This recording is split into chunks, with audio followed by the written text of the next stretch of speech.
6:36, mi estimado Juan Carlos. Estamos ya en la cabina con Javier Bedoya de Vivanco, virtual congresista reelecto por la Alianza por el Gran Cambio. ¿Cómo está, doctor? Muy buenas tardes. Muy buenas tardes, siempre un gusto estar con ustedes.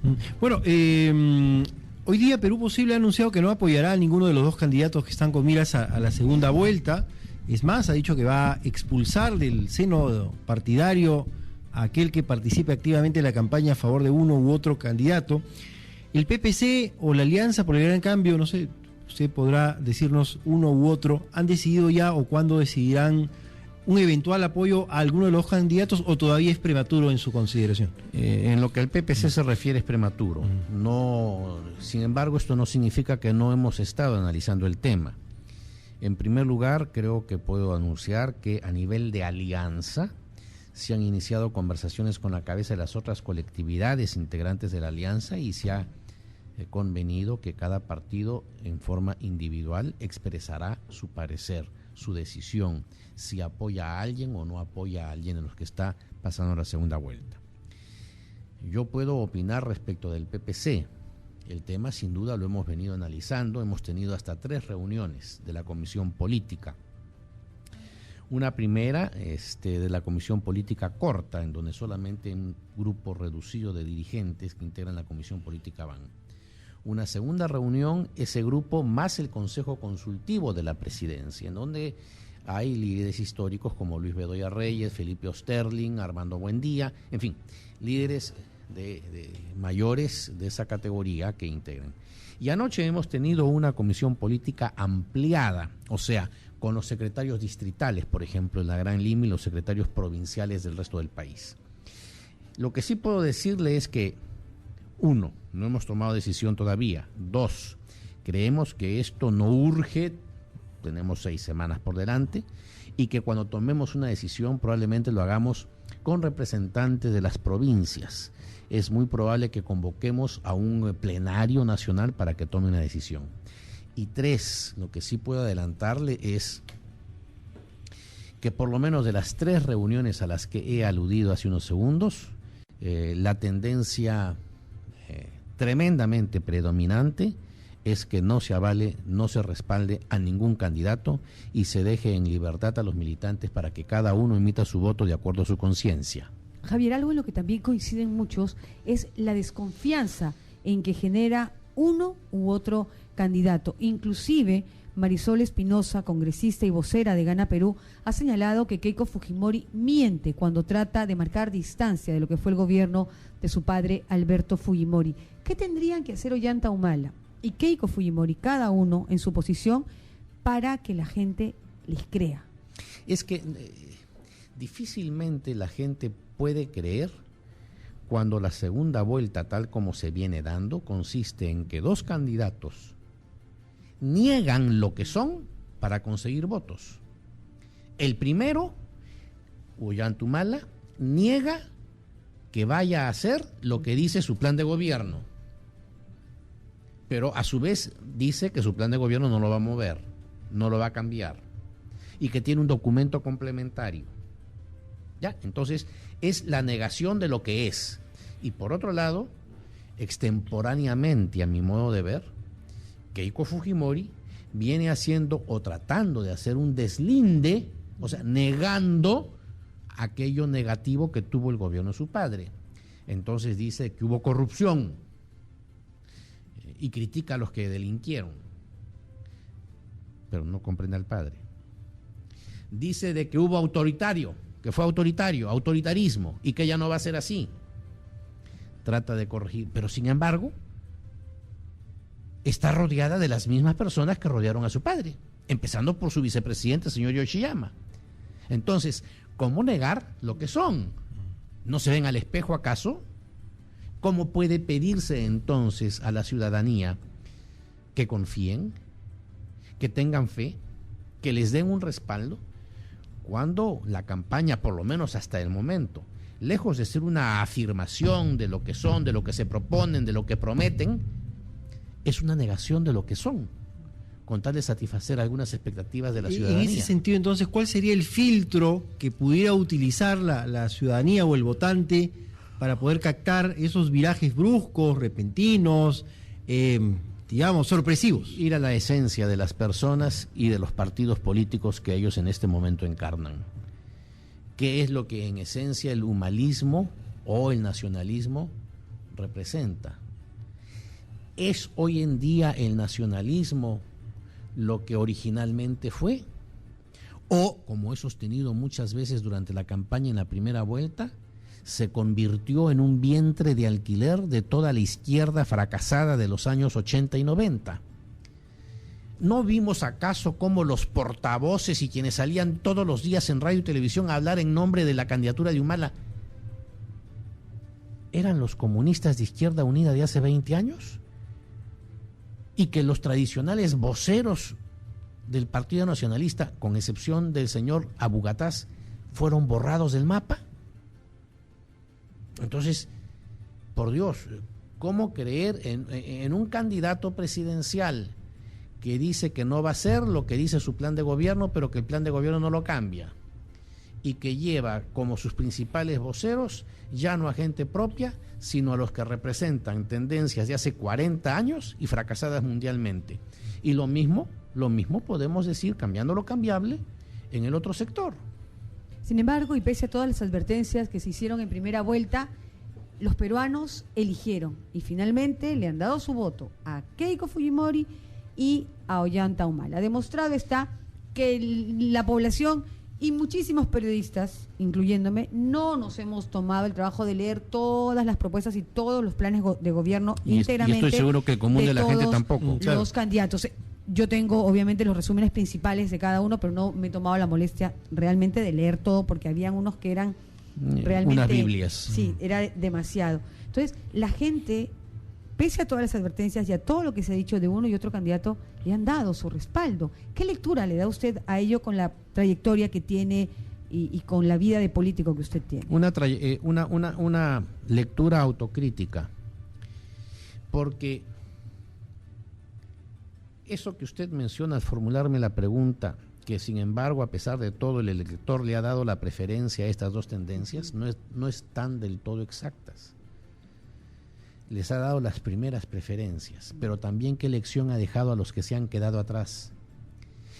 Que por no ser capaces de juntarse, que por no ser capaces de buscar una candidatura común, dividieron y fraccionaron el mismo sector del electorado, y cada uno quedó a distancia del otro por 2 o 3 puntos, pero sumando el respaldo en común, hubieran estado en primer lugar de la segunda vuelta. Lo que deja claro que no anteponen el bien del país a sus propios intereses. Es que cada uno de los tres pensaba que los otros dos debían renunciar en beneficio de uno, porque era el que estaba favorito.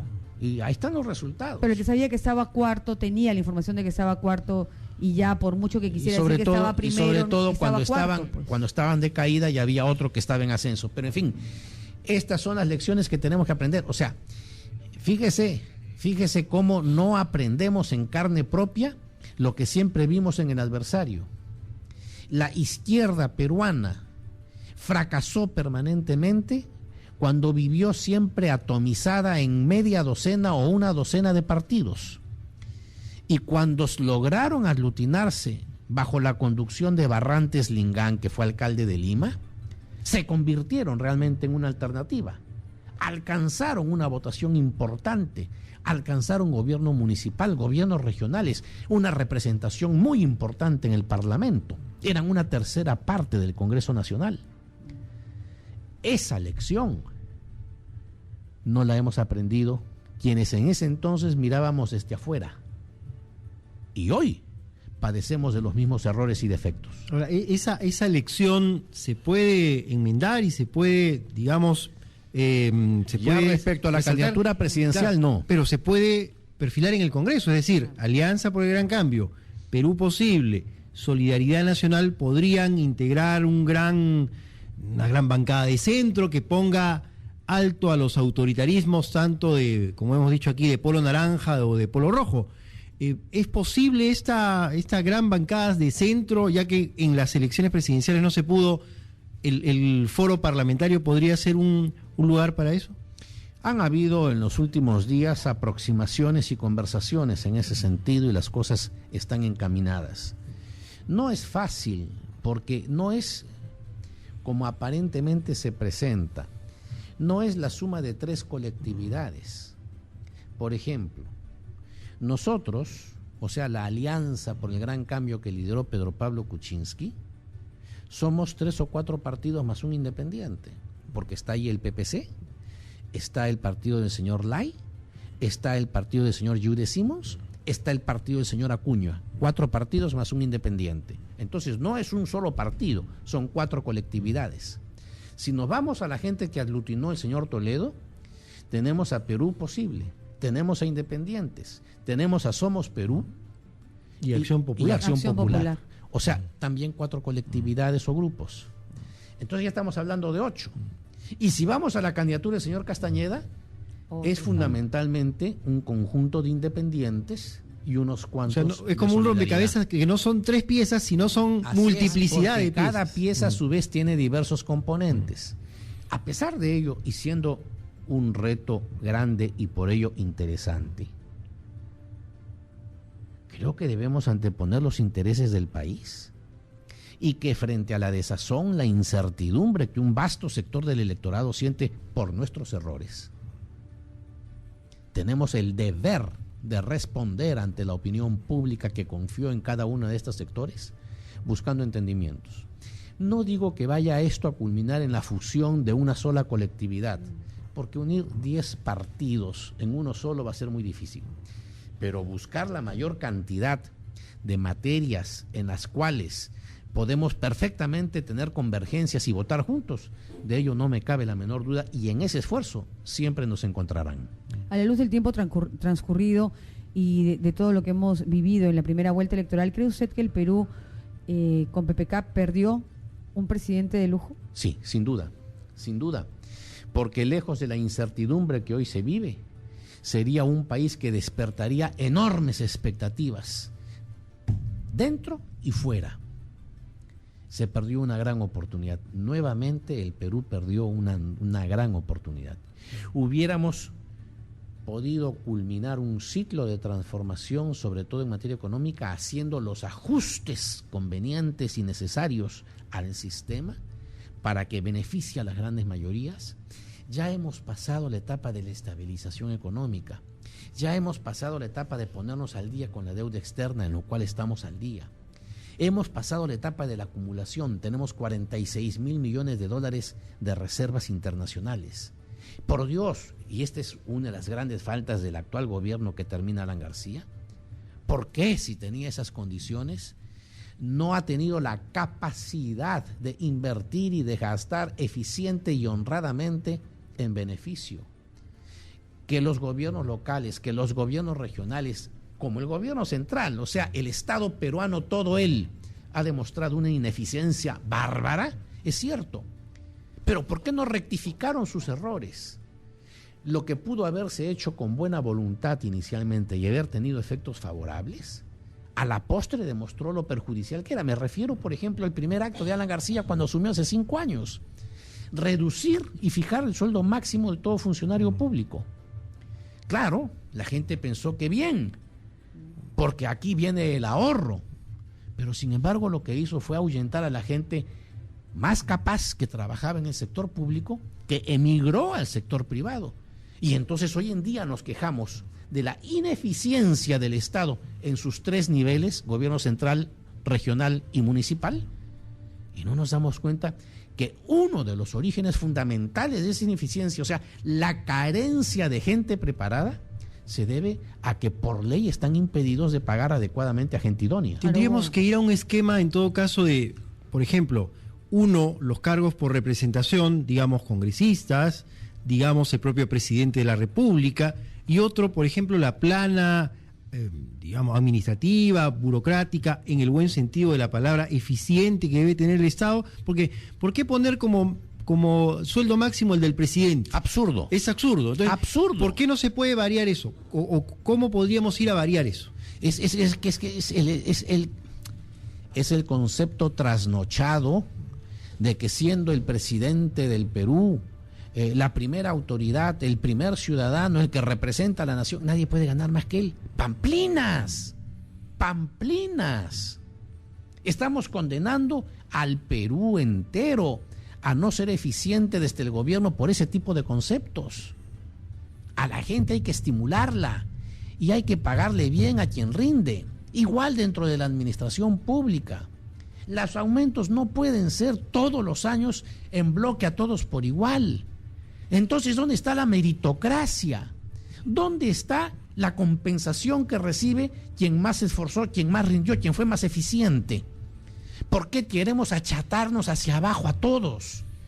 Esos son conceptos que tienen que superarse, por Dios. Bueno, desde que yo estoy prácticamente, digamos, en el periodismo y ejerciendo esta labor, con los sucesivos gobiernos es una promesa que se hace siempre, es decir, vamos a hacer la reorganización del Estado para que el Estado sea eficiente, tenga empleados que puedan ascender por sus esfuerzos, por meritocracia, como usted ha dicho, y no porque tienen 20, 30 o 40 años, ganan más. Se ha empezado eso, porque las leyes que hemos ido dando, la LOPE, que es la Ley Orgánica del Poder Ejecutivo, o la carrera la carrera judicial para los magistrados del Poder Judicial, contemplan esos conceptos, contemplan la meritocracia para los ascensos y las remuneraciones. Pero es evidentemente un par de leyes que son incompletas, porque hay otros muchos sectores a los cuales hay que extender el concepto y aplicarlo. Ahora, también hay leyes que no han sido reglamentadas, que tienen un muy buen sustento, una muy buena base, pero que no han sido reglamentadas, y por eso es que lamentablemente continúa la fuga de talentos. Otra ineficiencia del Poder Ejecutivo, que es quien debe reglamentar las leyes mediante decreto supremo. Ahora, la presencia de Hernando de Soto está volando en de avión Mongolia a Perú. De Mongolia, 45 horas de viaje, nos han dicho que se va a soplar don Hernando de Soto.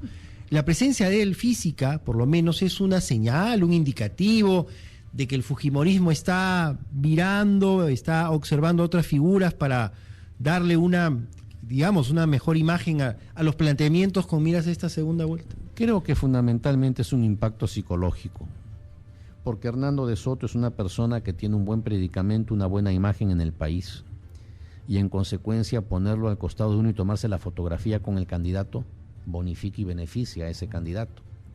Él acaba, según escuché mientras hacía antesala antes de ingresar aquí al estudio, escuchaba las noticias y de lo poco que escuchaba indicaba que él está a tiempo completo en otras labores. Sí, o sea, en consecuencia, usted sabe que Hernando de Soto siempre ha sido como una especie de asesor, pero nunca ha querido ejercer un cargo de funcionario. Pero se da usted cuenta entonces que si está a tiempo completo en Mongolia, o sea, al otro lado del mundo, viene a tomarse la foto y en consecuencia darle un apoyo moral a la candidata. Un barniz. Ahora, es una movida estratégica, ¿no? Porque mientras que Ollanta Humala presentó a 100, Keiko Fujimori presenta a uno que además en su momento le dijo hijo de P a Mario Vargas Llosa, que ya señaló que aunque no muy feliz, pero va a votar por Ollanta Humala. Lo había pensado, pero no quise referirme a ese aspecto, pero yo no sé si lo que quieren es reeditar ese conflicto entre los antiguos amigos, ¿no? Pero es una movida, digamos, estratégica. Sí, claro, ¿no? una por otra.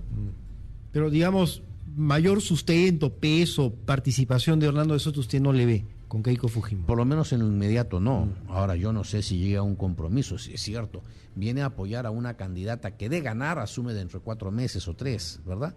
Entonces, si es que las cábalas y los votos apoyan a la señora Fujimori, bueno, tendrá tiempo de conversar para de repente ya una cosa más estable con el señor de Soto. Aunque el vocero económico de Fuerza 2011 dejó aquí también claro hace unos instantes que Hernando de Soto, digamos, no trabaja directamente, sino que lo hace a través de determinados equipos, es decir, que podría eventualmente armar aquí un equipo de trabajo y dejarlo trabajar, pero él estará pues en Mongolia o cumpliendo los otros tantos asuntos. Sí, porque él tiene asesorías, ¿no? Claro, simultáneas en diferentes países del mundo. En consecuencia, no es que tenga un equipo itinerante que va a todos los lugares del mundo, sino que él como cabeza va a dar las pinceladas fundamentales, las directivas, a las líneas, las vigas maestras, y complementan con algunos equipos locales. Y hay que tener de repente el recuerdo histórico de que Hernando de Soto encarriló a Alberto Fujimori por el sendero económico y lo reinsertó en la economía mundial, ¿no? Es decir, Hernando de Soto tuvo una presencia clave en esta, digamos, reaparición del Perú, que era pues prácticamente un paria con Alan García, para encarrilarlo en el Fondo Monetario Internacional, en fin, y volvernos pues un poco más atractivos, ¿no? En esa época, ¿no? Bueno, yo diría más bien que ese fue un entendimiento en que Alberto Fujimori en el 90, recién elegido, hizo a Washington, habló con las autoridades norteamericanas, del Banco Mundial, del Fondo Monetario, el señor Camdesús, y el señor Camdesús lo sentó y le dijo, claro, señor, usted quiere apoyo, va a tener todo el apoyo de nosotros en la medida en que haga estas reformas. Está la receta. Si no las hace, déjese de venir a estirar la mano acá. Y por eso, regresando de ese viaje, Alberto Fujimori sacó a quien ya había designado como presidente del Consejo de Ministros y designó al señor Hurtado Miller. Lo cambió de la noche a la mañana, a las 24 horas de llegar de retorno de ese viaje. Muy bien. Bueno, don Javier Bedoya, ha sido pues grato tenerlo con nosotros. Esperemos que esto que se ve imposible, esta unión de estas varias rompecabezas en el Congreso se pueda hacer para poder atajar cualquier atisbo autoritario de uno u otro cosa, lado. Mi amigo, es la unión, y otra cosa son los consensos en virtud del cual pueden buscarse actuaciones en conjunto. Busquemos esos consensos entonces. Muy amable, don Javier Muchísimas Bedoya. gracias, lo vamos a tener seguramente más adelante también aquí en CPN Noticias. Encantado. Muchísimas gracias. Son las 6:57.